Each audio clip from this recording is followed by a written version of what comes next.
Hola, muy buenas tardes a todos. Es un gusto para mí poder compartir con ustedes otro webinar en el marco del programa Mi Pyme Compite en el componente Fortalecimiento Institucional. En esta oportunidad me toca ser moderadora, así que estoy encantada de ser hoy embajadora del programa Mi Pyme Compite. Yo soy Carolina Rodríguez, directora de Investigación y Desarrollo del Ministerio de Industria y Comercio, y en esta oportunidad vamos a estar desarrollando el tema de cómo realizar presentaciones eficaces. Este es, digamos, un tema poco tratado y tan necesario, ¿verdad?, en la vida de todo profesional. Así que el éxito de nuestras presentaciones dependerá de cómo la diseñemos y cómo la estructuremos. Otro punto que vamos a estar tocando en esta presentación es la comunicación eficaz. Así que es un tema también que pocos abordan en los colegios, en las escuelas, y necesitamos desarrollar estas habilidades. Le quiero comentar que nuestra estructura del desarrollo, ¿verdad?, de nuestra webinar es la misma de siempre. Es una presentación y un espacio para las consultas. La presentación durará de 40 a 45 minutos. Sé que el tema da para mucho más y a lo mejor nos quedamos cortos, pero les prometemos que en un futuro vamos a desarrollar el tema con mayor tiempo y vamos a poder contestar todas sus consultas. Como les decía, este webinar se enmarca en el programa Mi Pyme Compite. Este programa es un programa de la Unión, financiado por la Unión Europea, que tiene como objetivo contribuir al desarrollo y a la mejora de la competitividad de las pymes. Este programa tiene 5 aliados estratégicos, que son el Ministerio de Industria y Comercio, la Unión Industrial Paraguaya, la UNUDI, el Banco Mundial y la FECOPRO. En ese sentido, el Ministerio de Industria y Comercio es el articulador y el coordinador en la implementación del programa. Quisiera comentarles que tenemos, esta presentación va a ser grabada, así que para que otros puedan acceder también al conocimiento, así como también vamos a distribuir los materiales al final de la presentación a través de sus correos electrónicos. También les pediremos los certificados correspondientes. Bueno, sin más preámbulo, quisiera presentar a nuestra conferencista de hoy.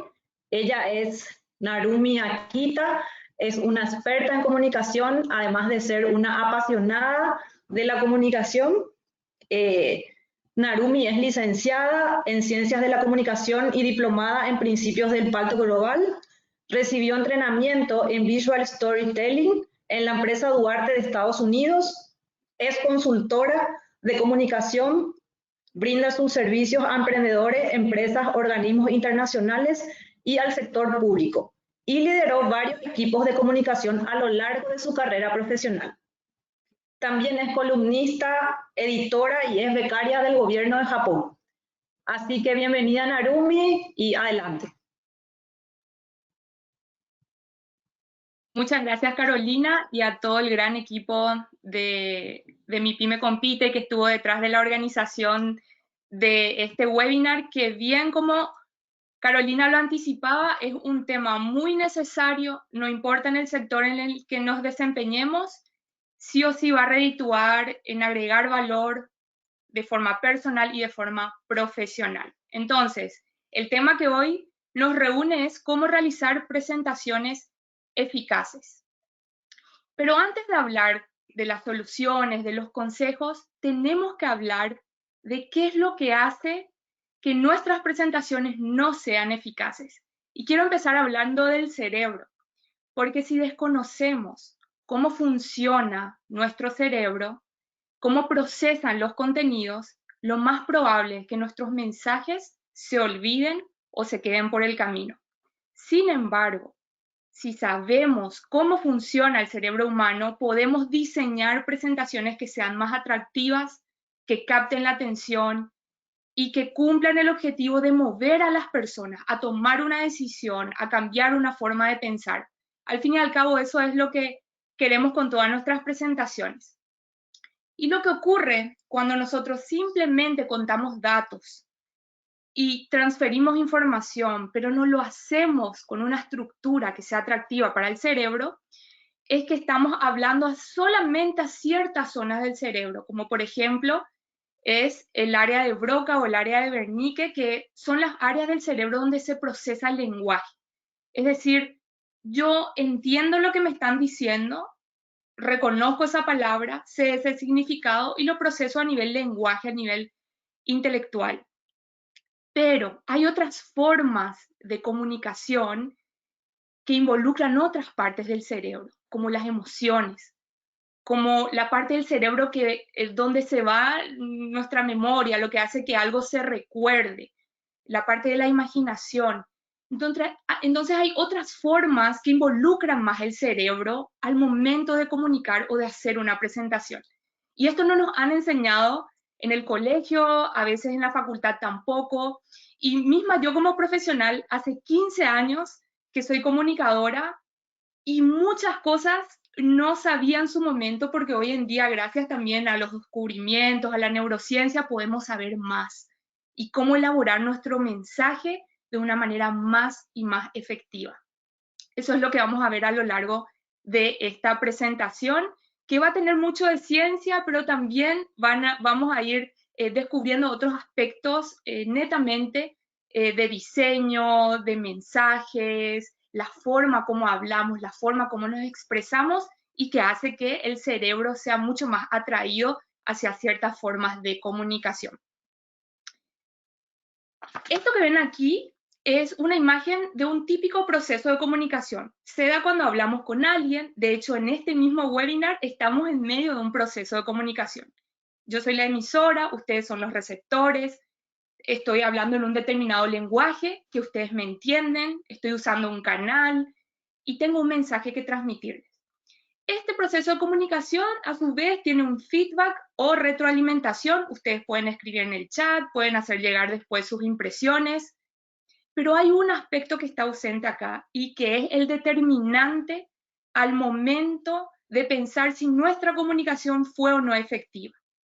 Y es el siguiente: los ruidos. Los ruidos son como esas barreras que están presentes desde que el mensaje se codifica hasta que el mensaje se decodifica por parte de un emisor. Y estos ruidos pueden ser literalmente ruidos en el ambiente que no permitan que yo escuche bien lo que la persona me está contando. O pueden ser ruidos en relación a la letra es muy pequeña, casi no leo. O pueden ser ruidos en cuanto a los sesgos sociales mismos, ciertos prejuicios, ciertas barreras que yo ya tengo o contra el emisor o mismo el mensaje que me está contando.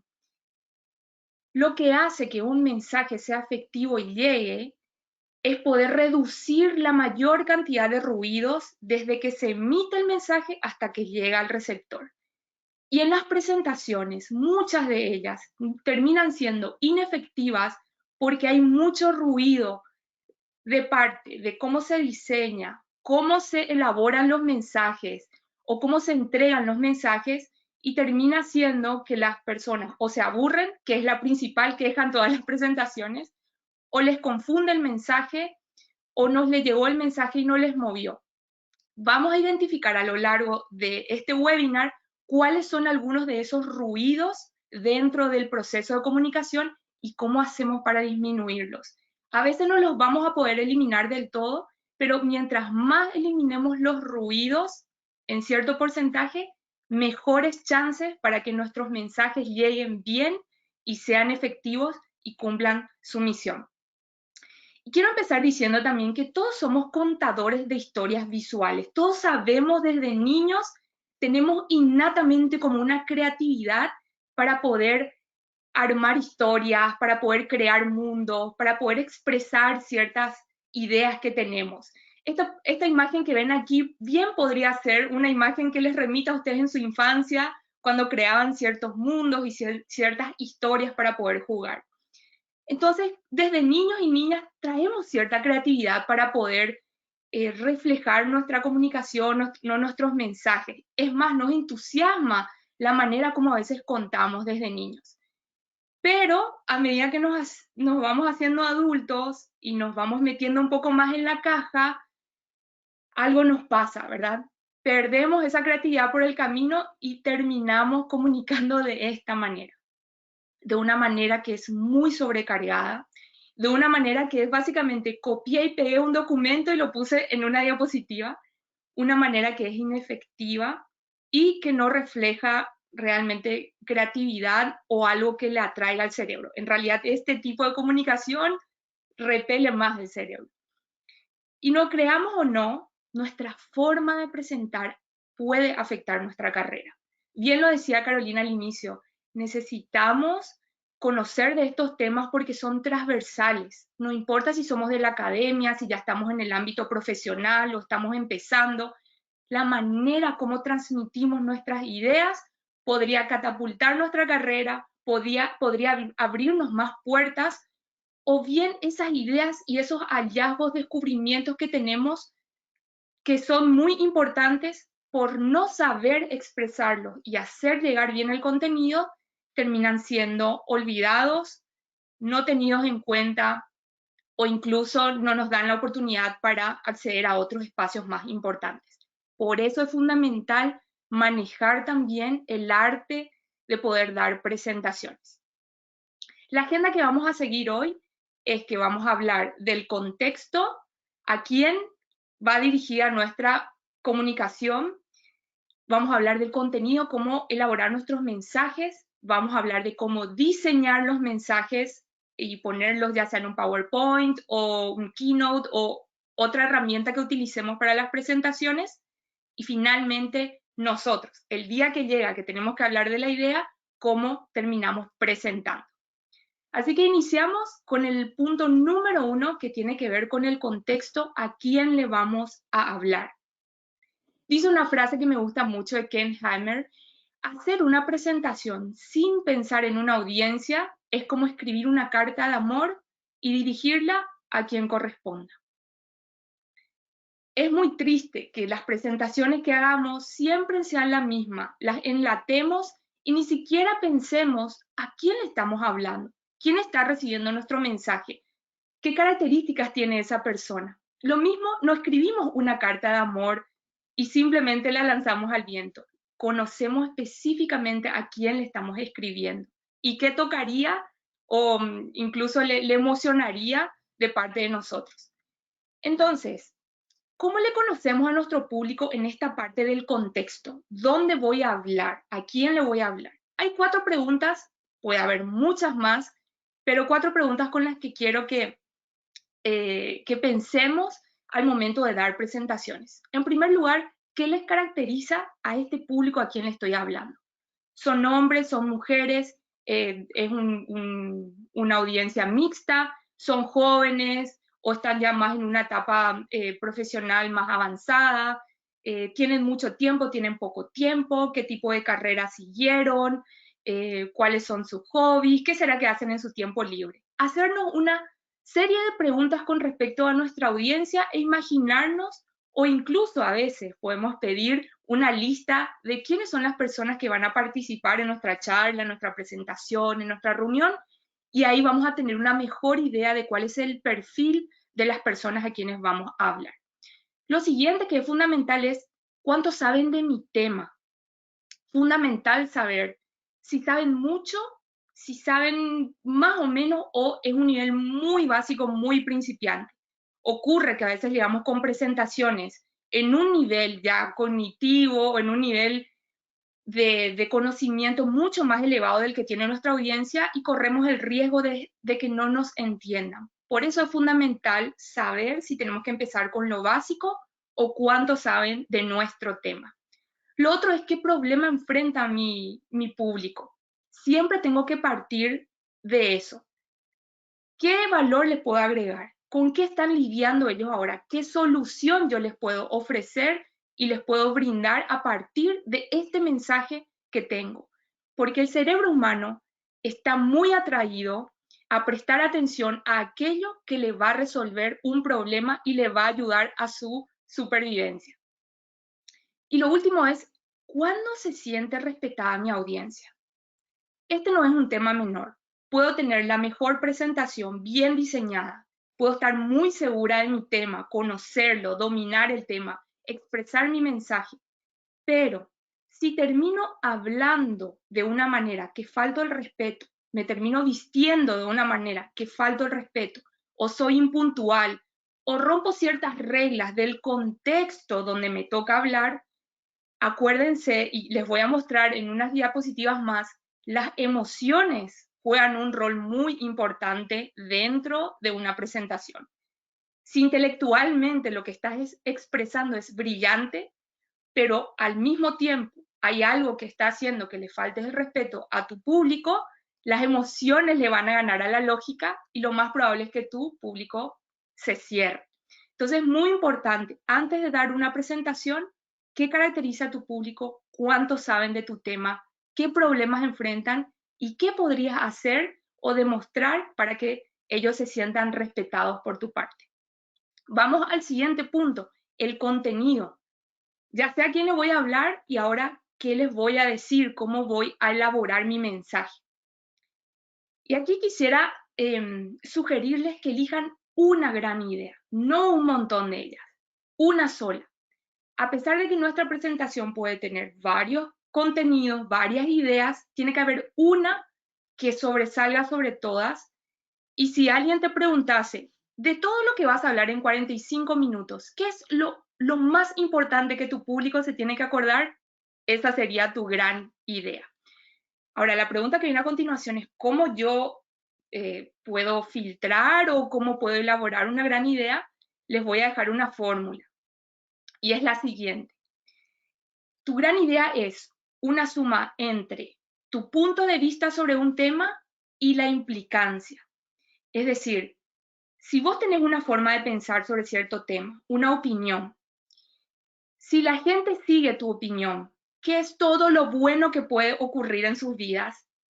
O puede ser una implicancia negativa. Si no prestan atención a tu punto de vista sobre cierto tema, ¿qué es todo lo malo que puede ocurrir? Entonces, tu gran idea es una conjunción entre tu punto de vista y tu implicancia, lo que está en juego, lo que está en riesgo. Si no hay nada en riesgo en mi tema, entonces nadie va a prestar atención y nadie va a considerar que el tema es importante. Si yo les digo que la forma de hacer presentaciones afecta la carrera de una persona, por supuesto que hay una gran implicancia de por medio.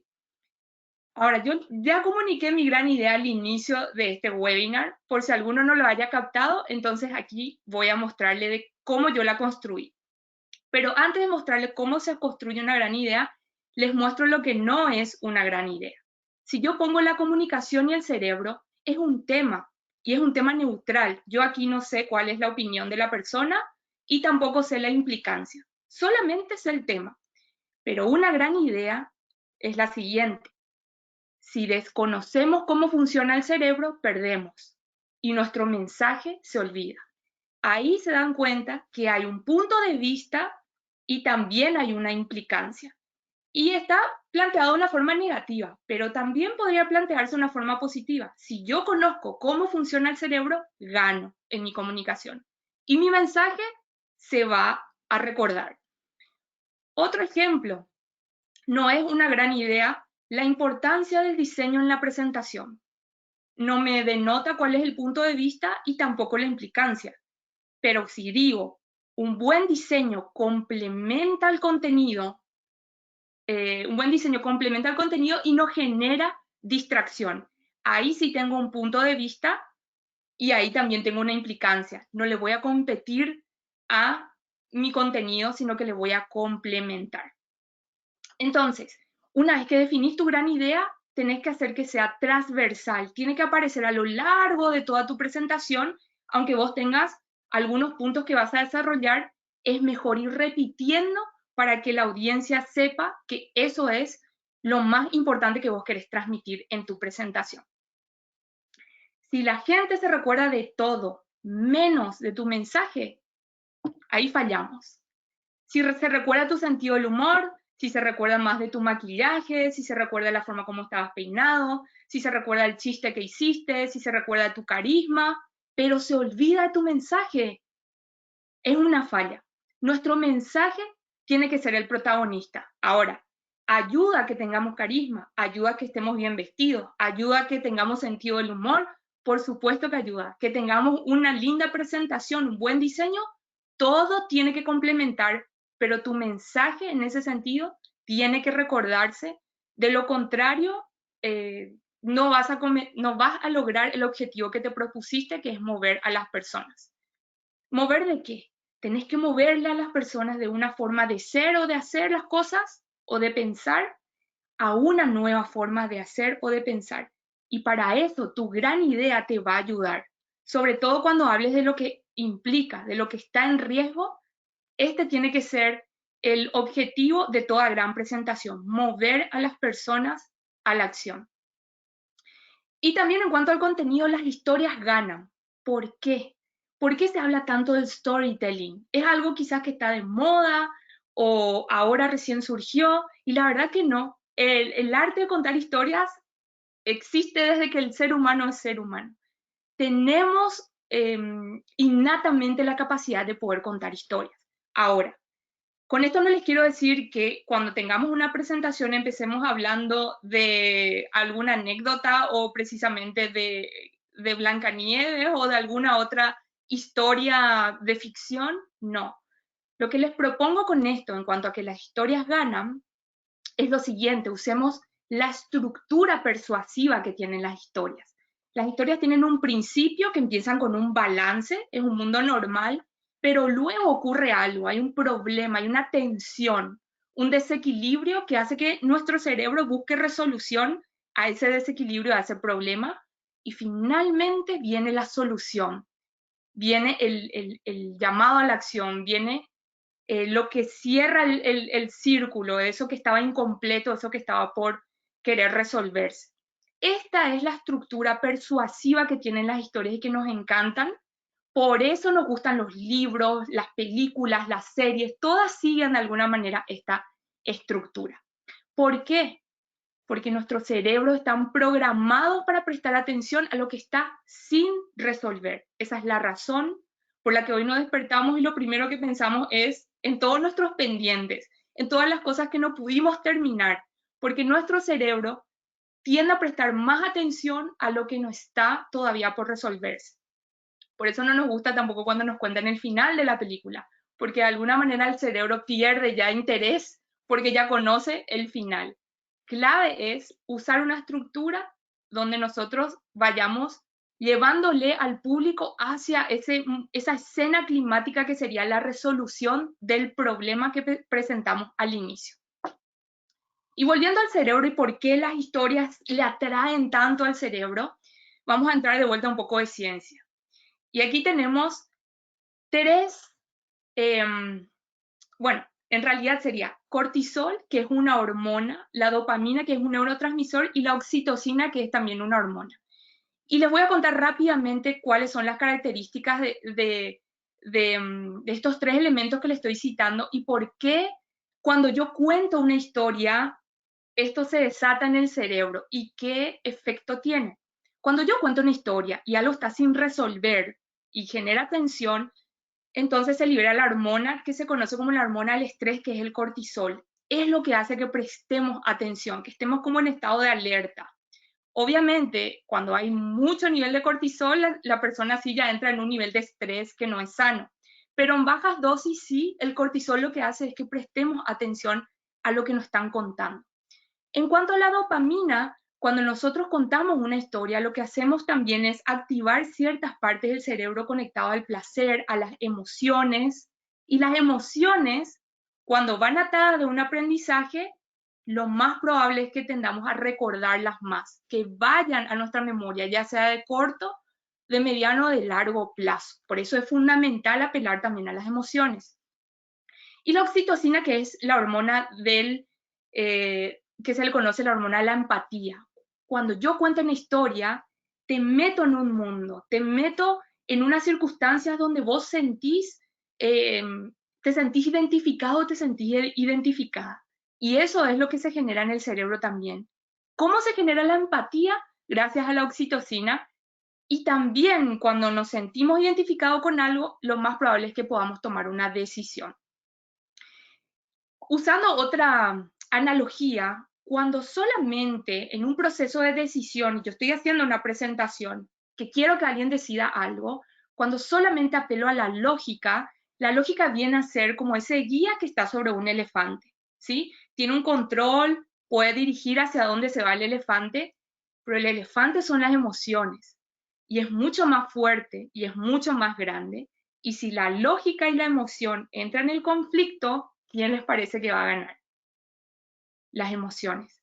Por eso es importante también no solamente transmitir de una manera muy factual, muy solamente a nivel de datos, sino darle también un matiz que pueda afectar las emociones y con las emociones también sabemos que se desatan también posibilidades de que la persona pueda sentirse más involucrada, más empática y que se acuerde más de lo que le contamos. Cuando esperamos que la gente cambie, tenemos que involucrar su lógica, pero también sus emociones. Aristóteles ya bien hablaba del arte de la retórica y él decía que es el equilibrio entre el logos, que viene a ser la razón, es el equilibrio entre el pathos, que viene a ser las emociones, y el ethos, que es tu reputación. Tenés que llegar a un equilibrio. No solamente apelar a las emociones, tenés tus datos, tenés tu evidencia, tenés la parte de cifras, pero también no te olvides de las emociones y por supuesto la parte de la credibilidad de quien está hablando. Y eso vamos a hablar en el último punto. Se hizo un estudio cuando había un profesor en Stanford que hizo un estudio a 10 estudiantes, les dijo, van a comunicar estadísticas de criminología en Estados Unidos. A 9 le pidió que solamente hablen desde el punto de vista de estadísticas y a 1 le pidió que cuente en forma de historia. Lo que ocurrió después de que los 10 hablaron, el profesor preguntó quiénes se acordaban de las estadísticas y un 5% se acordó de las cifras, de las estadísticas, pero un 63% se recordó de la historia. Por eso, cuando le damos un ropaje a la historia, a las estadísticas también le damos una estructura de historia, lo más probable es que se recuerde. Y en la escuela nos enseñan por separado matemáticas y por otro lado nos enseñan castellano. Es como, ¿será que las historias son las enemigas de las matemáticas y las cifras o podemos encontrar un punto intermedio? Y la verdad es que necesitamos a ambas. No nos enseñaron, pero podemos usar lo mejor de estos dos mundos, tanto de la parte factual, objetiva de datos, como del mundo más bien de la estructura persuasiva, de la manera en que se involucran las emociones. Hay ya una historia en nuestros datos, pero nuestras herramientas no saben cuál es esa historia. Entonces nosotros tenemos que hacer esa interpretación de ¿cuál es el conflicto acá? ¿Cuál es el problema a resolver? Y cómo yo muestro mis datos de una manera que sea persuasiva y de una manera que sea atrapante. Y eso es lo que vamos a ver también a continuación, cómo diseñar la presentación de manera que ese contenido que tengo, mi gran idea, con una estructura de historia, se vea de una manera atractiva y que se recuerde. Entonces, en cuanto al diseño, y aquí vamos a tomar un poco más de tiempo, es qué va a ver mi público cuando yo haga mi presentación. En ese sentido, quiero hacer una diferencia entre lo que es un documento, de lo que es un teleprompter y de lo que es una presentación. Un documento es algo que tiene más de 75 palabras o 75 más. Si es que tus diapositivas tienen más de 75 palabras, no es una diapositiva de presentación, es un documento. Y si utilizamos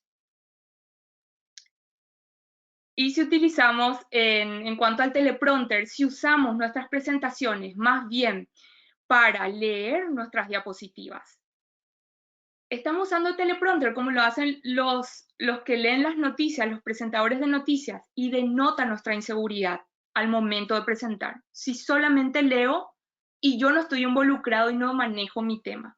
Pero ¿cuándo es una presentación? Cuando mi diapositiva me complementa y no distrae, sino que agrega valor a lo que estoy diciendo. Entonces hay que diferenciar claramente entre estas herramientas y saber cuándo estamos hablando de una presentación. Y el primer punto que quiero abordar acá es que el inicio y el final capturan. Y tenemos que ubicar nuestras ideas de la manera que se recuerden mejor. ¿Y dónde es eso? Les voy a mostrar a continuación. Nuestro nivel de atención cuando estamos en una presentación, fíjense en el margen izquierdo del lado vertical, ese es el porcentaje de retención que nosotros tenemos. Y en el lado horizontal está más bien la parte del tiempo en minutos. O sea, en 50 minutos, del 0 al 100%, ¿cuánto yo puedo retener mi atención? Y lo que dice la ciencia es lo siguiente. Empezamos con un pico de atención al inicio. Claro, es un tema nuevo, quiero saber qué tal habla la disertante, a ver si empieza bien, no empieza bien. Te das cuenta si ya va a ser aburrida, no va a ser aburrida la presentación. Empezás en un pico de atención que se llama la primacía de inicio. Naturalmente el cerebro, como no puede prestar atención todo el tiempo de una manera así óptima, eso va cayendo un poquitito en una presentación que dura aproximadamente 1 hora. Pero luego, a medida que uno se acerca al final, está el cierre reciente. Vuelve a subir el pico de atención. Entonces, ¿dónde les parece que deberíamos ubicar nuestras mejores ideas? Deberíamos ubicarlas al inicio y al final. En cuanto a la pérdida de memoria, y este es un dato que sé que más de uno le va a preocupar, pero es la verdad, y es que, de vuelta, en el margen izquierdo tenemos de forma vertical del 0 al 70% es lo que se pierde en cuanto a la memoria, el porcentaje de pérdida de memoria. Y luego tenemos en la parte de abajo el tiempo transcurrido en horas. En 16 horas, luego de yo haber hecho mi presentación, ¿cuánto se va a olvidar la gente de lo que yo hablé? Esto es lo que dice la ciencia. En 16 horas se va a olvidar el 65% de lo que escuchó. Es decir, mañana ustedes se van a olvidar casi un 65-70% de lo que escucharon. Es utópico pretender que la gente se acuerde de todo. Por eso tenemos que tener ideas, fuerzas y ubicarlas en lugares estratégicos donde sabemos que la atención está en su pico. Lo otro en cuanto a diseño es que lo simple se entiende. Una idea por diapositiva. ¿Por qué? Porque cada idea es un peso cognitivo que nosotros le ponemos al público. Imagínate que está una persona escuchándote, le lanzas una idea, es como una pelota grande, le lanzas otra idea y luego le lanzas otra idea. En algún momento se le va a caer, porque es como un peso que le ponemos al cerebro cuando llenamos con muchas ideas cada diapositiva. Tenemos que hacerlo solamente una por diapositiva. Lo otro es que el orden alivia al cerebro y el desorden confunde. Y sabemos como comunicadores que cuando confundimos a las personas, perdemos, nuestro mensaje no llega bien. Yo estructuré esta presentación así, contexto, contenido, diseño, presentación, y está ordenado, porque sin una estructura nuestras ideas se olvidan. Siempre que hagas una presentación, tenés un orden, un punto 1, un punto 2, un punto 3, y no disperses tus ideas sin que éstas estén conectadas y respondiendo a una gran idea. El orden siempre va a atraer mucho más al cerebro que el desorden. Lo otro es que lo nuevo atrae. Tenés que mostrar algo novedoso constantemente. A veces cuando hacemos presentaciones mostramos toda nuestra diapositiva. Ya mostramos toda la información. Vos estás hablando del punto 1, pero ¿qué pasa? Tu público ya está leyendo el punto 2, el punto 3, el punto 4. Y las personas o leen el texto o te escuchan, pero no ambos. Por eso no nos compitamos a nosotros mismos en nuestras presentaciones. Lo que tenemos que hacer es revelar de a poco, no todo de una vez, sino de a poco, al igual que una historia. Entonces, volviendo un poquitito atrás, ¿cómo mostramos el punto 1? A medida que vos vas hablando, que eso se muestre. hablas del punto 2 y se muestra eso. Y así sucesivamente vas revelando de a poco. Lo otro también es que la variedad gusta. Usa diversos elementos para mostrar tu contenido. Usa frases, usa videos, usa diagramas, usa GIF, puedes usar gráficos, estadísticas. La variedad le gusta mucho al cerebro antes que toda tu presentación siempre sea texto. Entonces puedes meter una fotografía, después puedes poner un gráfico y eso ayuda a que algo nuevo aparezca y ayuda a que algo diferente también, aunque siempre se mantenga una coherencia en el diseño y en el color, pero algo nuevo se muestre. Entonces, cuando ya tenés la estructura de tus mensajes, trata de convertir tus palabras en imágenes o en gráficos. Así luce un clasificador de diapositivas, por ejemplo, el que yo estoy usando hoy. Se dan cuenta cómo hay variedad y no solamente hay una frase, sino que voy usando varios elementos. Y eso es intencional y eso atrae mucho al cerebro. Lo otro que tenemos que hacer es guiar a los ojos, resaltar lo que es más importante. Yo les pido que ahora traten de ver cuántos números 3 hay. ¿Cuántos números 3 hay? Le doy unos segundos para que cuente. ¿Qué diferente sería si yo hago esto? Inmediatamente, al contrastar, ustedes pueden saber que hay 6 números 3. Ese es el arte del diseño y cómo ayuda también a procesar mejor la información.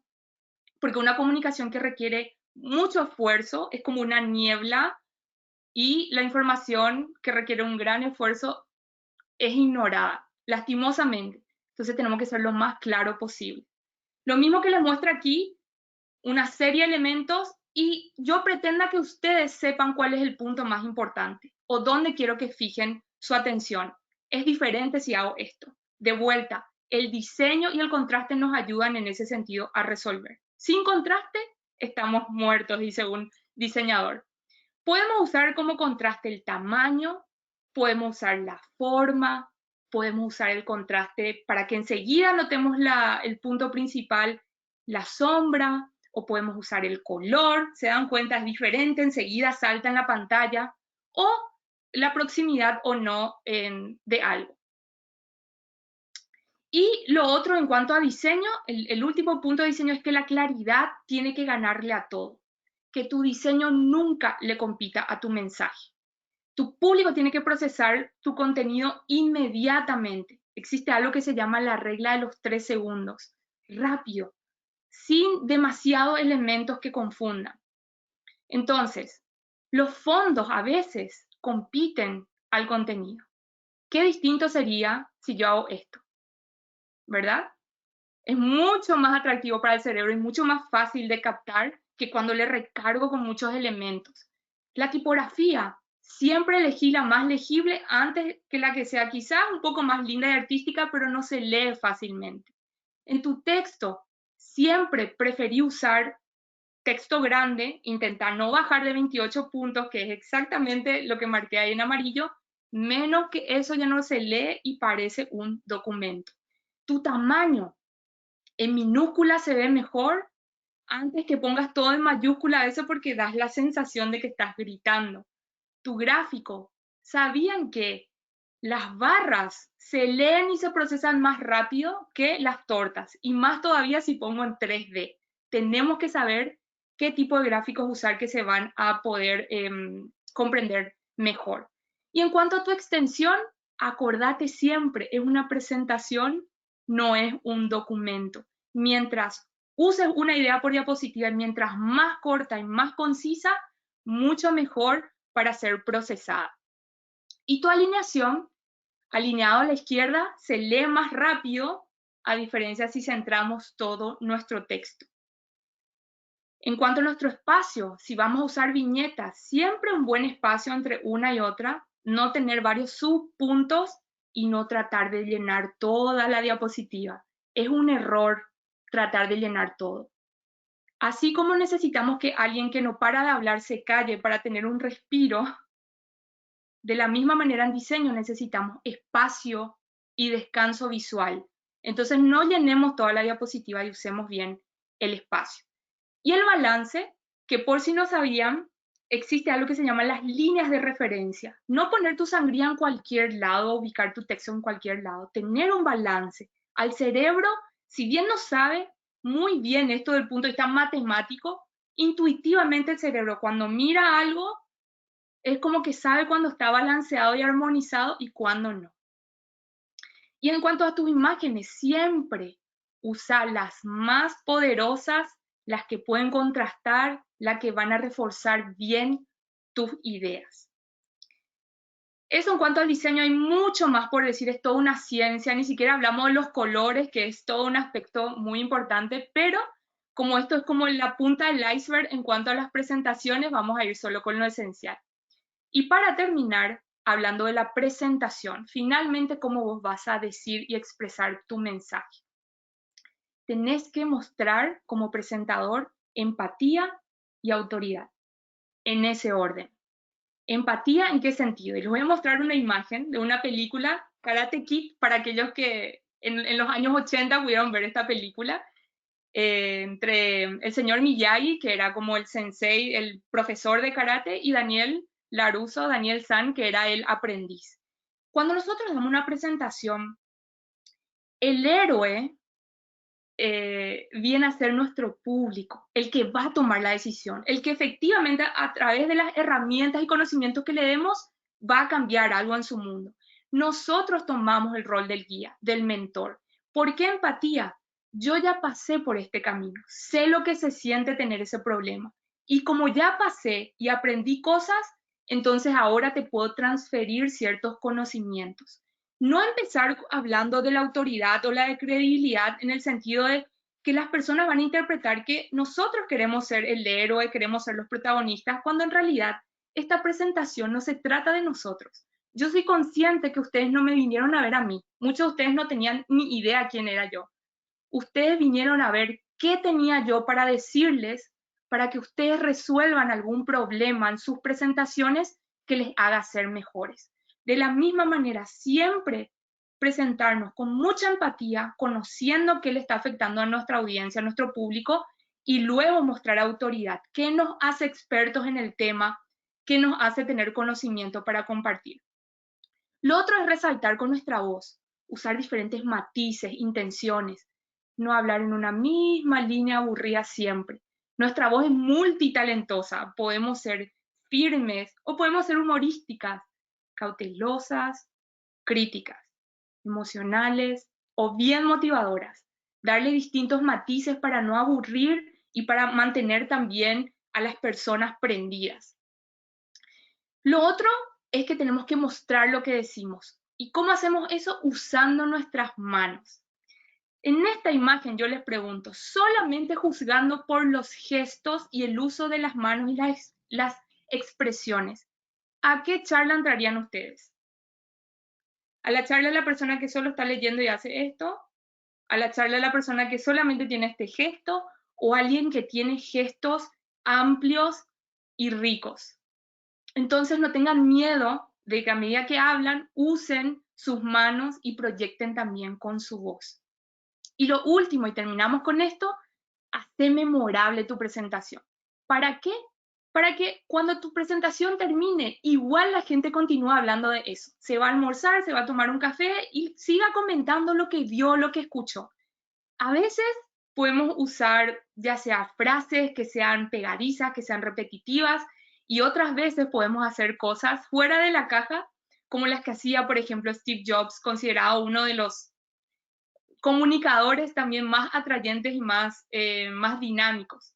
Cuando él presentó la MacBook Air, que en ese entonces era la notebook más fina del mundo, él sacó un sobre de Manila y dijo, es tan fina que entra en un sobre. Y la gente, antes que acordarse los centímetros que tenía la MacBook Air, de las características técnicas, se acordó de eso. Porque eso es lo que hacen los grandes presentadores. Usan también alguna dramatización, algo para que la conversación continúe y sea memorable. También una científica que se llama Jill Bolte Taylor, en una charla, lo que hizo fue llevó un cerebro y literalmente mostró qué efectos tiene un derrame en un cerebro. Y iba mostrando en el hemisferio derecho, en el hemisferio izquierdo. Esto generó que su charla en la plataforma TED tenga más de 18 millones de visualizaciones y siga subiendo. Entonces, ¿qué podemos hacer dentro de nuestra presentación? Algo fuera de la caja que haga que sea memorable y llame la atención. Conozcamos entonces cómo funciona el cerebro para lograr que nuestras presentaciones sean memorables y nuestros mensajes se recuerden. Es un tema fascinante para seguir hablando, pero les dejo ahí mis contactos para seguir en comunicación si tienen alguna duda y alguna pregunta que no podamos evacuarla en este webinar. Entonces, por ahí nos podemos seguir comunicando y les invito entonces a partir de esto poco que hemos compartido que ustedes puedan transformar sus presentaciones.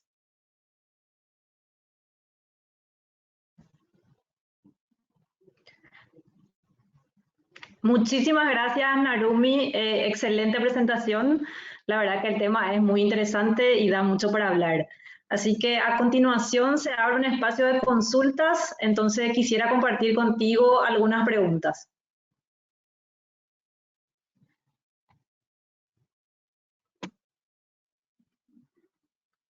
Si es que tienen alguna pregunta, pueden escribir en el chat de la plataforma.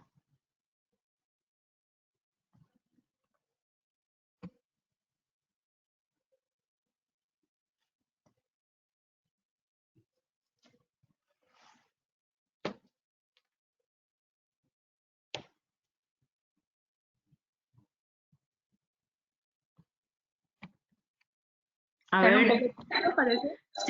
Sí, están un poco tímidos. Acá creo que hay una consulta, pero no puedo visualizar. A ver si puedo agrandar un poquitito.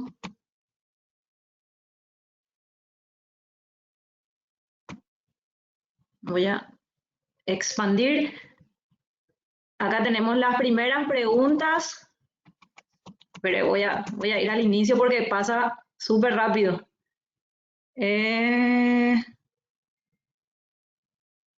Conocer estos datos.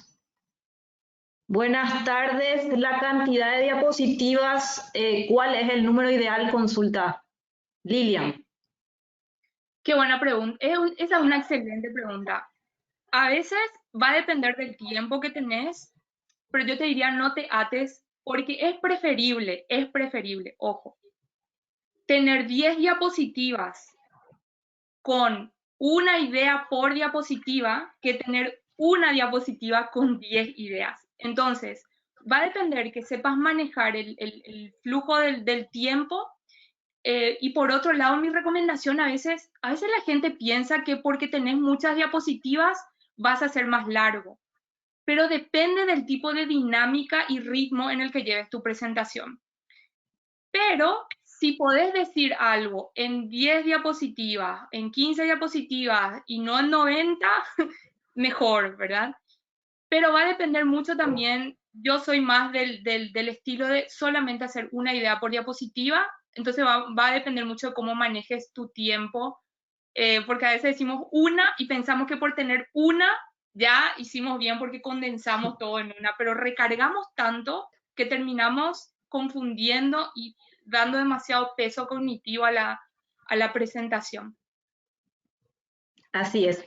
Gracias, Narumi. La siguiente consulta es de Freddy Saracho y dice, muchos dicen que las diapositivas son nada más que ayuda a memoria. ¿Son distractores o no? Bien, Freddy, seguro en esa parte donde hablaba del documento, el teleprompter y la presentación, responde exactamente a esto que mencionás. Hay muchas personas que todavía usan su presentación como una ayuda a memoria y la usan como un copiar-pegar de un documento y lo pusieron todo en una diapositiva. En realidad, muchos dicen que copiar toda la información en una diapositiva habla más de la pereza del presentador que otra cosa, porque no se toma el esfuerzo de ponerse en los zapatos del público que le va a escuchar. Y claro que hacer una presentación como la que yo hice lleva más tiempo que si yo copiaba y pegaba toda la información y la ponía en 10 diapositivas. pero iba a ser mucho más esfuerzo mental para ustedes y iba a ser más fácil para mí. Pero si yo quiero que mi mensaje realmente llegue, tengo que usar mi presentación para que le complemente a mi mensaje, no para que le compita. Entonces, si termino leyendo mi presentación y uso como teleprompter, me compite. Si termino usando como si fuera un documento, me compite. Pero cuando uso de una manera que ese recurso gráfico, que ese dato, esa frase que estoy poniendo, le empuje a mi mensaje, le complemente, entonces ahí sí estoy usando la presentación de una forma correcta y que me va a sumar y no me va a terminar compitiendo y metiendo un gol en contra. Así es. En la siguiente consulta, por ejemplo, nos pregunta Nancy Ríos, ¿qué programas, además del PowerPoint, se recomiendan? Muy buena pregunta. PowerPoint lo que tiene es que está mucho más democratizado, mucha más gente tiene acceso al PowerPoint. Hay otros programas dependiendo, por ejemplo, si uno tiene un sistema operativo como Windows, la mayoría usa PowerPoint. Los que tienen dependiendo de tu computadora, si uno tiene una MacBook, tiene un programa que se llama Keynote, ¿verdad? Que es como similar a PowerPoint. Otros usan Canva, ¿verdad? Que es también una página web, una aplicación que también te permite hacer presentaciones. Y también en su momento estuvo muy de moda lo que sería Prezi. Sí, El problema con Prezi, ojo, no estoy en contra, pero es que Prezi tiene unas animaciones que son así como entra, sale, como hace un zoom in, zoom out, distrae a veces más de lo que ayudaría. Entonces, cuando yo creería que PowerPoint sigue siendo como la herramienta rey en ese sentido de mayor preferencia y más fácil de usarse. El problema es que no sabemos quitarle todo el jugo a PowerPoint. Hemos visto tantas malas presentaciones que tan mala fama ya se hizo PowerPoint, pero no es la herramienta el problema, es quien hace la presentación. Entonces hoy en día casi ni diferencias hay entre una herramienta y otra, sino es simplemente aprender a dominarla, desde cómo usar los colores, los tamaños, las tipografías, los gráficos, cómo hacer los contrastes. Y eso es algo que podemos dominar en cualquier herramienta. Yo sigo recomendando PowerPoint porque es la más fácil de adquirirse y la más fácil que a veces por defecto ya vienen en las computadoras y dispositivos, pero si hay otro que puedes dominar y que te ayuda a complementar, por supuesto, es bienvenido también.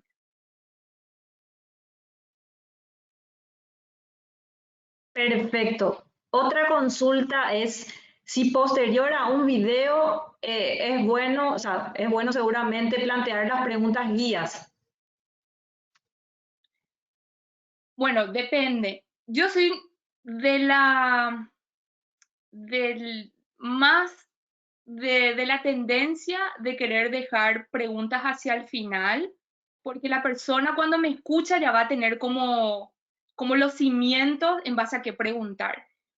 Hay otras personas que prefieren que se interrumpa en cualquier momento.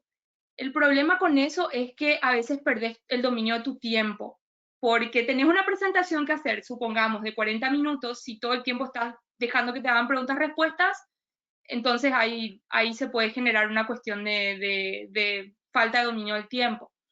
Ahora, ¿qué tienen los videos a veces que son ideales para dejarlos al final y luego abrir un periodo de preguntas-respuestas?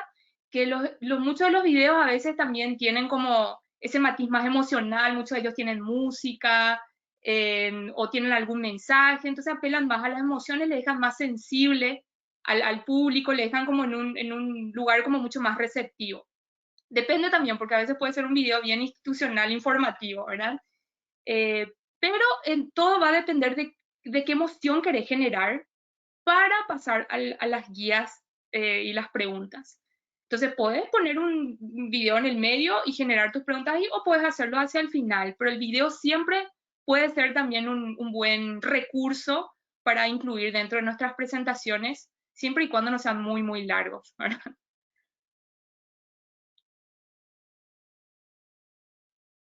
Ya, muchas gracias, Narumi. Acá otra consulta es, ¿qué nos decís en cuanto al tiempo ideal de una presentación? El tiempo ideal de una presentación, bueno, yo creo que después de 1 hora la atención ya va en picada. Como les mostraba en la diapositiva del periodo de atención, ya vas acercándote a los 50 minutos y el cerebro de por sí ya está cansado porque está procesando mucha información, sobre todo si es nueva. Entonces, ¿cómo hacemos para combatir eso? Lo que podemos hacer es, o tenemos bloques, como por ejemplo 20 minutos, un receso de 5, una dinámica, entonces hay como un poco de distensión, seguimos otros 20 minutos, de vuelta a una dinámica, algo así. Esto puede ser de manera presencial o se puede también hacer de manera virtual, solo que ahora estamos en un formato webinar que no permite hacer esa interacción, ¿verdad? Pero sí, definitivamente, a veces en 20 minutos es así como puedes desarrollar bien un tema y puedes hablar, a veces en 40, en 60, más que eso ya es un poquitito abrumador para el cerebro. Y no tiene nada que ver con nuestra personalidad y que no queremos prestar atención, es porque es así. Ya estamos buscando un poco de respiro, estamos escuchándole hablar a una persona por 1 hora y necesitamos un poquitito de respiro. Entonces, más de 1 hora ya se torna un poquito, 1 hora y media a veces ya se torna un poco más pesado para mantener la atención. Perdón, ahora activé el sonido. No sé, Narumi, si tenés tiempo para una preguntita más. Sí, por supuesto. Sí, sí. Sería, en una presentación, en una diapositiva, ¿es conveniente mezclar texto, imagen y gráficos estadísticos? Texto, imagen y gráficos estadísticos. Depende porque puede que tú ya tenés dos recursos gráficos. Por un lado tenés tu gráfico, que puede ser una torta, una gráfica, un mapa de calor, no sé qué tipo de gráfico usaría. Pero si aparte de eso tenés una imagen, que me imagino que vendría a ser como una fotografía, y aparte de eso tenés texto, es mucho. A no ser que vayas sacando de forma de animación uno por vez, ¿sí? Entonces ahí sí es como voy a poder procesar mejor, pero si saco los tres de una vez, eh, lo más probable es que algo va a competir, o te voy a mirar la foto, o te voy a mirar el gráfico, o te voy a mirar el texto. Entonces, creo que una cuestión o de animación, o por lo menos si podemos hacer un texto, ya sea un título y una imagen, en una y en otra el gráfico. No significa que no están conectadas las ideas, significa nomás que estoy poniendo una idea por diapositiva. Entonces, esa sería mi recomendación, o sacar por animación uno por vez, o dividirla por lo menos en 2 diapositivas para que tenga más impacto. Una última consulta, Narumi. Si tenemos poco tiempo para realizar una presentación, ¿qué es lo recomendable? Tu gran idea. Es lo único que va a sobrevivir tarde o temprano. Entonces, definí tu gran idea, reforzarla al inicio, al final y en el medio algunos puntos de apoyo sobre eso. Lo mismo que yo hice en esta presentación, tenés que conocer al cerebro si querés que tus mensajes sobrevivan, si querés que tus presentaciones sean efectivas. Y fui mostrando cómo haces eso con tu audiencia, con tu contenido, con tu diseño y finalmente cómo presentás vos la información. Pero si algo quiero que sobreviva, tiene que ser mi gran idea, no ni mi forma de hablar, ni ningún otro aspecto que suma, ¿verdad? Pero mi gran idea, siempre centrarte ahí y apoyar con 2 o 3 puntos o un ejemplo, una anécdota, algo, pero sí o sí, si es poco tiempo, empezar con un problema que es siempre lo que te va a llamar la atención y luego tu gran idea, que es tu punto de vista sobre ese problema y cómo se puede solucionar o cuál es la implicancia. Eso siempre va a hacer que tu mensaje pueda quedar mejor que usando cualquier otro tipo de recurso. No se trata de tu tecnología, no se trata de tu carisma, no se trata de cómo te vestiste, todo eso complementa, pero se trata del mensaje, porque si tu mensaje se olvida, ahí sí podemos decir que fallamos en la misión, ¿verdad?